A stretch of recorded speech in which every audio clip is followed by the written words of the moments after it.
PM किसान सन्मान योजनेचा 21वा हप्ता 19 नोव्हेंबर रोजी पात्र शेतकऱ्यांच्या खात्यात वितरित झाला।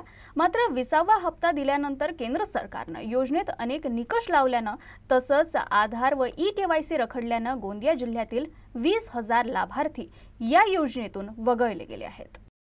बँकिंगच्या व्यवहारासाठी केवायसी आवश्यक असताना केवायसीच्या कारणामुळे पुढचा हप्ता बंद होतो। नंतर केवायसी केलं तरी सुरू होत नाही।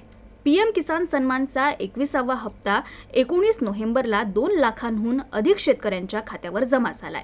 प्रत्येक हप्ता जमा करताना शेतकरी संख्या कमी होत आहे। यावेळी 20,000 शेतकरी जिल्ह्यात कमी झाले आहेत। प्रधानमंत्री किसान सन्मान योजनेचे पात्र व यादीत नाव असलेल्या शेतकऱ्यांना दरवर्षी 6,000 रुपये मिळतात। 2,000 3 टप्प्यात ही रक्कम शेतकऱ्यांच्या खात्यावर जमा केली जाते। योजनेच्या सुरुवातीला ज्याच्या नावावर 7/12 त्याच्या बँक खात्यावर पीएम किसान सन्मान योजनेचे पैसे जमा होत होते। मात्र नवे निकष लावल्यानं लाभार्थी संख्या प्रत्येक हफ्त्याला कमी होत आहे। यामुळेच जिल्ह्यात आता सुमारे 20,000 शेतकरी कमी करण्यात आल्याचं दिसलं।